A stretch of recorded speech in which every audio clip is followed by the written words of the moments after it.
Hi guys, how y'all doing today? Welcome for Mike's 13 Teeth, One Ankle Monitor. Today, me and Mr. Justin are going to be talking about how we stay successful in our recovery. And there's some key factors, and a lot of it's been repeated, but that's the thing, we have to stay in a process of what we're doing in our recovery. Yep. So I think the first factor is setting realistic goals, and expectations, so like for me, when I first got into drug court, I was made to be sober because I, didn't have access to it because I was locked up. Well, I take that back. I had access to it, but it cost a lot more. Oh yeah. in the jail. But my expectations was, I'm fixing to fail, and I did. It was my realistic goals. I had no goals. My goal every day was to get high. Oh yeah. Right. So, but now that I'm in recovery, setting goals is a main thing that you have to do. So what is maybe some goals that you've had set? Do you have like a daily goal, a weekly goal, a 6-month goal, a 5-year goal? Not really. I just get up and. So right now you're in the part where it's one day at a time. Yeah, well, I'm a little bit over that. I know what I got to do, and that's what I do. Right. Yes. Right. So, but let's think about something that you can do for a goal for the day. Oh yeah. What is a goal that you could to meet for the day? Because in all reality, to meet your longer term goals, you have to break your big goals down into smaller goals. You have to accomplish this to get to this. You have to do this to get to that. I guess my small goals would be like staying on time with stuff. Getting up at a certain time, and just staying on track with everything. Because if I get out of line, my whole day just gets messed up. It just messes your whole day up. So do you set an alarm clock? So I get up. I get up on your own. Yeah, about 5:30 in the morning. How do you do that? I gotta get ready for school. Yeah. Well, I'm saying not why, but it just happens. Yeah, well, lucky you. Yeah. Right? Yeah. Because I have to set 3 or 4, and then I still hit snooze. Oh, yeah. Even on Saturday and Sundays, it's like that. Right? Yeah. Right. Well, have you always been one to wake up early, though? Yeah. So, but, so you say getting the son to school, that's a goal in itself right there. So getting your boy off to school, that's a goal that's been accomplished for the day. Yes. Right. Okay. So give me some of your expectations when you first come into recovery. What was you expecting to happen? Did you have any idea? I knew what I had to happen. Right. If I didn't do it, my whole family was gonna be gone. Right. So right. I knew what had to happen. Okay. And when I got in it just got easier as the day went on. Right. Yeah, because they took 9 days for me to get to where I knew I wasn't gonna turn back to it.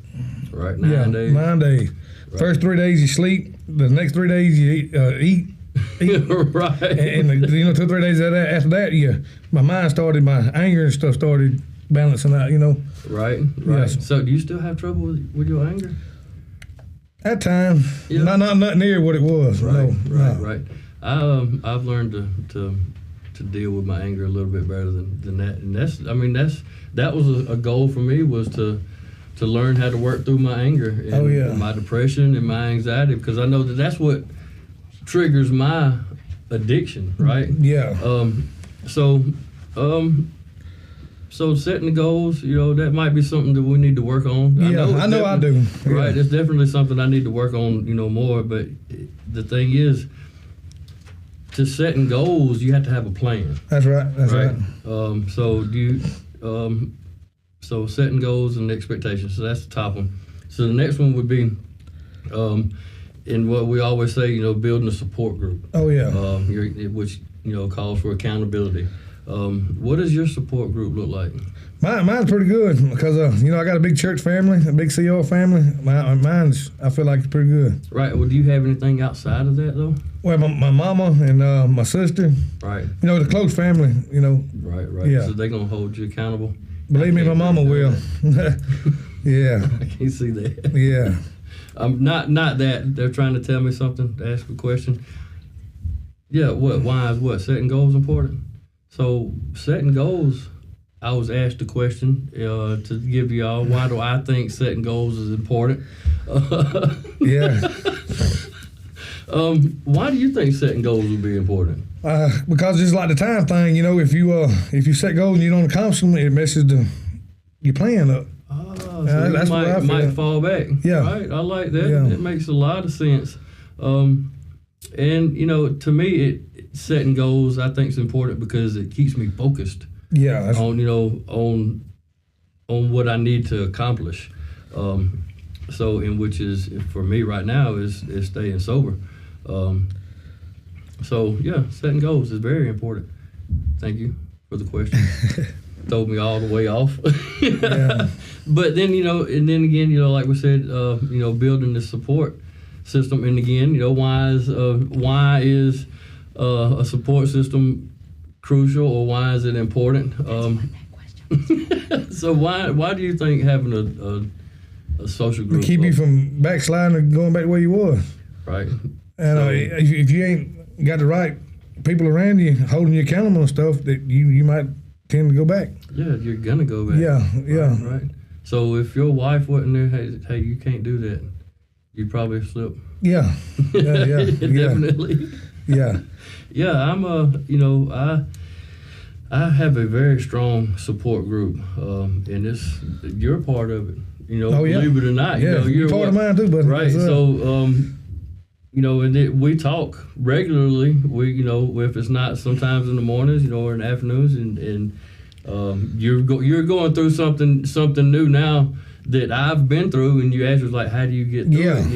And I'm not going to speak on that, but that's one good thing, that you have to have in the support group. That's right. Is have people that are like-minded, and then the ones that are actually truthful and open up about what they've been through. Then hey, somebody else has been through that. I can ask them for help. Yep. Right. Well, what I had to do on that though is, I asked people. It might not be they might give me the answer I didn't want to hear. So I had to, sit down and think. Because some people, they just want best for you and they just getting on your butt. Right. So it might not be the answer you want to hear, but you just got to sit down and think. Right. Because if somebody's been through it and you ask them for advice or something, they've been through it. They already know. Right. You gotta take that into consideration. Yeah. Right. Yeah. So having a support group is very, very helpful, and it's very crucial into. Well, there's encouragement. That's right. You know what I'm saying? I get encouraged by the people that I hang around. And that goes along with me. It does. Right. Man, when I was a little boy, I used to work all day just to hear my daddy say "good job." Word of encouragement. Right. Man, that goes a long way with me. When somebody pats me on the back and say "good job," man, that's powerful to me. Oh yeah, I feel you. It's speaking of fathers. My dad, we had a relationship that it was strongest during baseball season. Yes. Because that's what he was. He was a coach. So I feel you on that. I tried my best just to get that encouragement from him, or that acknowledgement from him. Yeah. Good job, son. You done a good job. But then again, on the other hand, he was always on me about you can do better.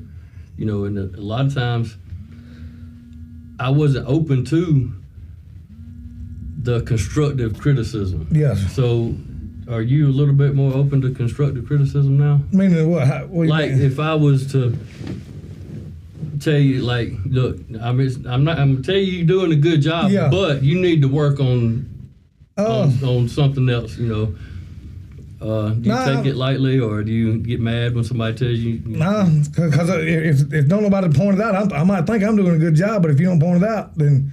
Right. Right. Yeah. If I'm doing something wrong, let me know, and I'll fix it. Yeah. Right. Have you always been that way? Yeah. Right. Not me so much. Yeah. Not me. I still struggle. I still get off me. My wife is behind the scenes. But I still struggle with people, giving me constructive criticism. I take it as a lot of times, they might think that I'm getting mad at them. But in reality, I'm really getting, mad at myself. Oh, yeah. I know I need, a lot of times I know I need to do something, to better myself, but I'm not. Yeah. And then when I'm pointed out on it, I'm like, would you just hold on a minute? You're so impatient. Yeah. Well, but that's my problem. It's nothing to do with them. I guess I'm kind of like that when it comes to like the ones I love the most. Because they say you take stuff out on the ones you love the most. Yeah, right. With people outside of my, like family and stuff, I listen to them. But like if my family goes doing it, then I'm like, I'm grown, stuff like that. Right. I'm a grown man here. You can tell me how to do anything different. But at the end of the day, they pretty much right. Yeah, right. And I tend to forget that it's especially if it's my loved ones. Yeah. If they didn't care about me, they wouldn't be telling me about myself. Yes, you know what I'm saying? So right. if I didn't care about you, I wouldn't tell you, hey, you need to chop wood a little harder. Yeah. you know what I'm saying? Yes, sir. But who am I to tell you how to sharpen your axe? Oh yeah. That was good. I like it. Yeah. Yes, sir. But and there's another, which is. I think is the number one thing as far as being in recovery is your self-care. Yeah. I used to not care nothing about how I looked. Before I got sober, I didn't care how I looked.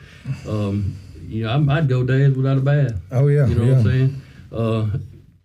It's kind of nasty. Yeah. Yeah. You know what I'm saying? And, and I'm trying to, nobody want to be around me. But self-care. So.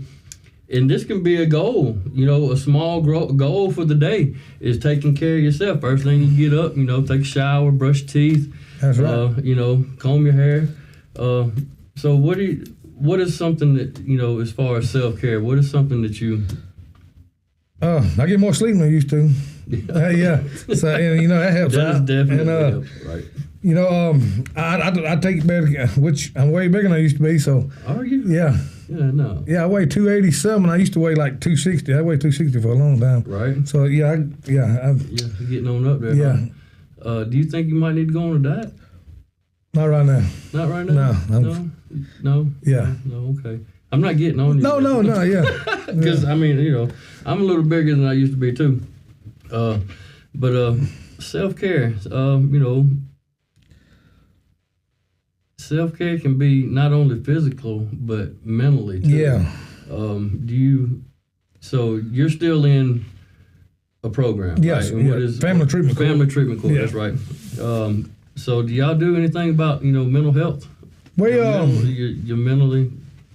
we got counseling. We go to counseling, and we got helping men recover classes, and there's a few more classes, and it's all about mental and making long-term goals and stuff. Right.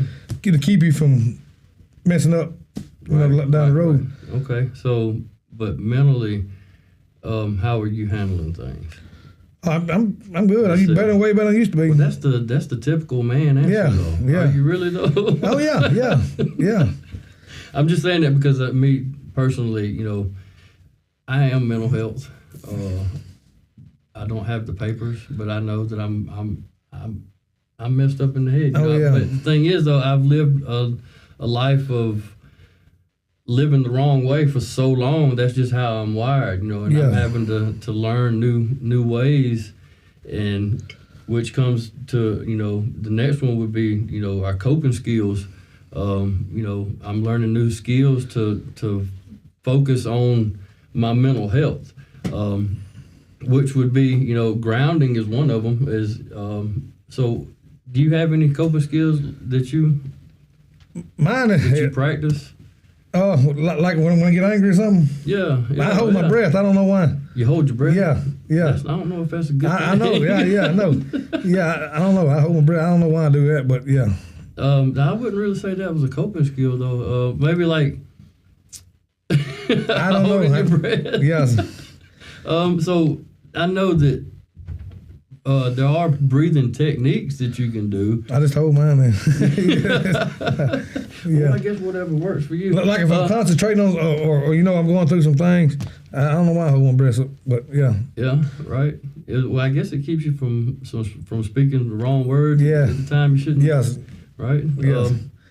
But my mental health though is crazy. Like I said, I still struggle with anger, my depression, and my anxiety. And to me, that's all mental. But just me changing my mindset, trying to focus on positive things and not negative things. Oh yeah. That's about what I do too. Because I don't know, but the 10th of this, the other day was 13 years. My dad had been passed away, Right. and that was one thing. It bothered me out the whole day, and I tried to stay out and around the people I love the most because I didn't want to snap on them because that day I was real. You was on the edge. Yeah. Right. So I tried to stay out and around them too much. And my old lady, she knew what I was going through, and she kept trying to. But when I get that, I just want to be by myself. And go out and I might go out and walk a creek or something like that, right. or something to just calm down. But yeah, I guess that'd be a coping skill. Yeah, I mean that's a coping mechanism. Getting away from your surroundings that might have you on the edge. Yeah. That's a good one. There's always pause, pray, and proceed. Oh yeah. Which I like to do. And then there's playing the tape out. You know what playing the tape out No, is? you got me on that. I don't know what that is. So playing the tape out would be like, I look at the situation like if I talk like this, or if I use today, Yeah. what's gonna happen because I used? What's gonna happen? And you think about it too. So Yeah. if you know you've used, you're gonna lose what? I'm gonna lose my family, and I'm going to jail. Right. So that's the things you think about. The aftermath. Your consequences of what your actions. So that's playing the tape out. And I'd probably have to leave town because I'd have all kinds of people mad at me, boy. I've been on that. Yeah. I can't do that. Yeah, no, me neither. I would let there would be so many people's hearts that would, that's that right. would be broke Yeah. if I was to go back. So maintaining and knowing some coping skills and having them, I call it my recovery toolbox. Yes. Not every coping skill that we have is going to work for every situation. No. You know what I'm saying? So you can't turn a flathead screw with a Phillips head screwdriver. No, it don't work. Right. It don't work like that. So you got to have different tools in your toolbox, and that's we up here at Celebrate Recovery. We try to pass out knowledge of different mechanisms, different skills, and how to use them, this, that, and the other. And it's helped me out a whole heap. What's that? Celebrate Recovery. Man, Cause it makes you think of stuff you don't normally think about, and and it lets you know you got a good support system. Well, they led me to Jesus Christ. Yes. And that's my number one accountability partner. That's my number one coping skill. That's right. I take everything to him first. And I look forward to coming. My Sundays are church, Sunday school, church, Celebrate Recovery. Right. And I look forward to it. And right. It's not a. When I first started coming to Celebrate Recovery, I was ordered to, but Mr. Bill, he stayed on me about coming to Sunday school. It was church first, right. Then Sunday school, and I didn't want to lie to him, so I started coming, and man, I fell in love with it. I mean, I really did. And then when Jesus went to work on my heart, it changed everything. Yeah, and then this morning in church, there was two people around the house to see how good I've been doing, and they come to church this morning. Right, I seen that. You did have some tours. Y'all done filled up the whole full front yes, row. Sir. Yes, sir. I love it. But people, if they see you doing good, then they want what you got. Right. Yeah. They get to see, and it's like, hold up, he's done changed. There's something about him. I might want some of that. Yes. Right. So, does that motivate you though? It does. It does. Right. Because used to, go to visitation and stuff, knocking on people's door and stuff. I wouldn't have dreamed I'd do that. Right. You wouldn't knock on somebody's door and invite them to church. But if you knock on the door and they show up for church Sunday, it makes you, hey, next Sunday I'm gonna get 3 of them. You know what I mean? Right. Yeah. You want to try to outdo yourself. Yes. Right? Yes. But at first it was discouraging because you invite people and they didn't come. Yeah. And it makes you, but.